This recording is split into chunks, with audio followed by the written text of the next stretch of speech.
Hello, કેમ છો YouTube family? મજામાં જોશો તો બધાને ગુડ મોર્નિંગ છે બાપા સીતારામ. તો સ્વાગત છે આજના મારા નવા મિની વ્લોગમાં. તો વ્લોગમાં આગળ સુધી બન્યા રહેજો. આજે આપણે જવાનું છે મહુવા. જો ગાડી ચાલુ કરીને આપણે નીકળી ગયા છીએ મહુવા. આપ જોઈ શકો છો હું અને મારા મમ્મી જઈએ છીએ મહુવા. તો વ્લોગમાં બન્યા રહેજો, કારણ કે આપણે જવાનું છે દવાખાને મમ્મીને લઈ, એટલા માટે આપણે મહુવા જઈએ છીએ. તો એટલી જ વારમાં આપણે પહોંચી ગયા હતા પેટ્રોલ પંપે ને પુરાવી લીધું તો આપણે પેટ્રોલ. આપ જોઈ શકો છો આપણે પેટ્રોલ પુરાવી ને પછી નીકળી ગયા હતા રસ્તામાં. ભાઈએ ફટાફટ પેટ્રોલ. પછી આપણે આવેલા હતા ડૉક્ટર વારાકી સાહેબને ત્યાં બતાવવા. આપ જોઈ શકો છો ડૉક્ટર વારાકી સાહેબનું દવાખાનું ક્યાં આવેલું છે, ખબર હોય તો કોમેન્ટમાં જરૂર લખજો. તો આપણે સાહેબ પાસે બતાવવા આવ્યા હતા. તો સાહેબને આપણને આ રીતની ચિઠ્ઠી કરી દીધી છે કે જાઓ રિપોર્ટ કરાવતો. તો આપણે એથ્યુપેક લેબોરેટરીમાં આવી ગયા હતા રિપોર્ટ કરાવવા માટે. એ ક્યાં આવેલી છે ખબર હોય તો કોમેન્ટ કરજો. એટલી વારમાં ભાઈએ મમ્મીનું લોહી લઈ લીધું, કારણ કે એમને લોહીનો રિપોર્ટ કરાવવાનો હતો. આપ જોઈ શકો છો લોહી લઈ ને પછી કીધું કે અડધી પોણી કલાક બેસો એટલે તમારો રિપોર્ટ આવે એટલે તમને કહું. તો પછી આપણે રાહત એટલામાં માધવ ડિલેક્સ પાન હતું. તો આપણે પણ એમ થયું કે લાવને એક માવો કે લવલી માવો બનાવી લઈ. તો ભાઈને આપણે 100 રૂપિયા આપ્યા. 15 વાળો લવલી માવો છે, પછી લઈ લીધો.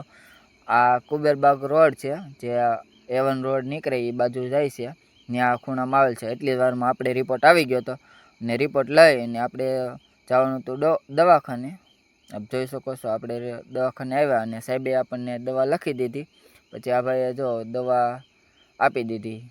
એ દવા આપણે 600-700 રૂપિયાની દવા એટલી થઈ હતી ઉધરસની. પછી આવી ગયા હતા આપણે બંડીધારી રેસ્ટોરન્ટમાં. તો 12:30 જેવું થઈ ગયું હતું, 12:30-1. તો પછી આપણે ભૂખ લાગી હતી તો આપણે બંડીધારી રેસ્ટોરન્ટમાં આવી ગયા હતા. કંઈક આ રીતનું એમનું ભોજન છે, આપ જોઈ શકો છો.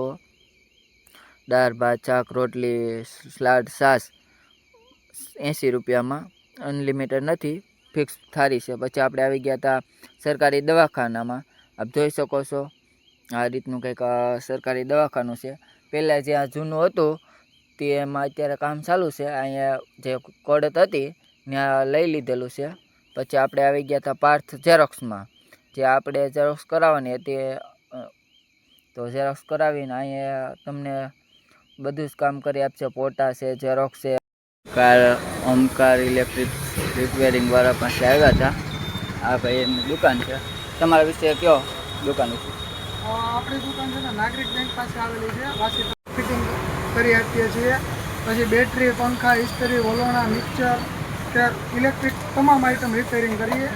અને તમામ આઈટમ મિક્સર છે, પંખા છે, બેટરી છે, વલોણા છે, બ્લેન્ડર છે, બ્રાન્ડેડ વસ્તુ અને તમારે લેવા દેવા માટે હલકી પણ વસ્તુ બંને રાખીએ છીએ. નવી પણ તમારે મળી જશે. પછી નીકળી જતા ઘરે જવા. ત્યાં રસ્તામાં જોવું તો કન્ટેનર આડું હતું. પછી આપણે સાઈડમાં એટલી જ વારમાં આપણે 3:30-4 થયા ત્યાં ઘરે પહોંચી ગયા હતા. અને આજનો મારો મિની વ્લોગ કેવો લાગે તો લાઈક કરજો, તમે કોમેન્ટ કરજો અને સબસ્ક્રાઈબ કરવાનું ભૂલતા નહીં. તો ચલો આપણે હવે. તો પછી આપણે કપડાં બદલાવી લીધા અને ચા બની ગઈ હતી. તો ચા જો તમારે પીવી તો આવી જાઓ. પછી ચા પીને આપણે લેવાનું હતું આપણું કામ. આપણું કામ શું છે તો ચલો. ખંભે છે પપને દવા છાંટવાની, ખંભે છે પપને દવા છાંટવાની, બાજરી તારી બહુ મહેરબાની, બાજરી તારી બહુ મહેરબાની. સો ગાઈઝ આપણે એને મોંથી આવીને હવે બાજરીમાં દવા છાંટવા માંડ્યા છે. આપ જોઈ શકો છો આ બાજરી છે, એમાં આપણે આ દવા છાંટવાની છે. મસરી, ફૂદા, સુસિયા પ્રકારની તમામ જીવત માટેની દવા છાંટીએ છીએ. એટલે બાજરી નીંગળવામાં સારું પડે, એટલા માટે આપણે છે ને દવાનો એકાદો સ્પ્રે લઈ લઈએ તો સારું પડે.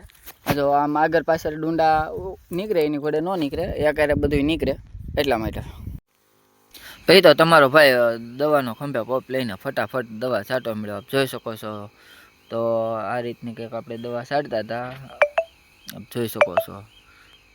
ખેતરમાં રહેતા તમામ સુસિયા જીવાતો અને જાણ કરવામાં આવે છે કે તમે તમારું સ્થાન છોડી અને બીજે વ્યા જાજો, નહીતર પછી કહેતા નહીં કે ઠાર મારી નાખ્યા. મામાએ ચા બનાવ્યો હતો ને ચા પીવા આવ્યો ત્યારે શેરુ આવેલો હતો તો શેરુને હાથ કર્યો તો શેરુ ભાગી ગયો. આવીને આવી કૃપા મારા બગદાણા વાળા બાવલિયાની રહી ને તો એક દિવસ નહીં પણ જમાનો બદલાશે હો. જો મિત્રો સાંજ પણ પડવા આવી છે અને હવે આપણે ખેતર પૂરું થવા આવ્યું છે. હવે સેલો હરિયો ને સેલો પંપ છે આ પછી આપણે કઢાવવાનું છે ઘરે. તો આપણો મિની વ્લોગ કેવો લાગે એ કોમેન્ટમાં જરૂર કહેજો ને લાઈક કરજો અને સબસ્ક્રાઈબ કરવાનું ભૂલતા નહીં. તો આખો દિવસ કેટલી મહેનત કરીએ છીએ તો એટલું તો તમે કરી શકો છો ને. સાસ પડી ગઈ ને મેડમે બનાવી નાખો આખા રીંગણાનું શાક. તમારે ખાવું હોય તો આવી જાજો. આજનો મારો મિની વ્લોગ કેવો લાગ્યો તો લાઈક કરજો, કોમેન્ટ કરજો અને સબસ્ક્રાઈબ કરજો. ઓકે.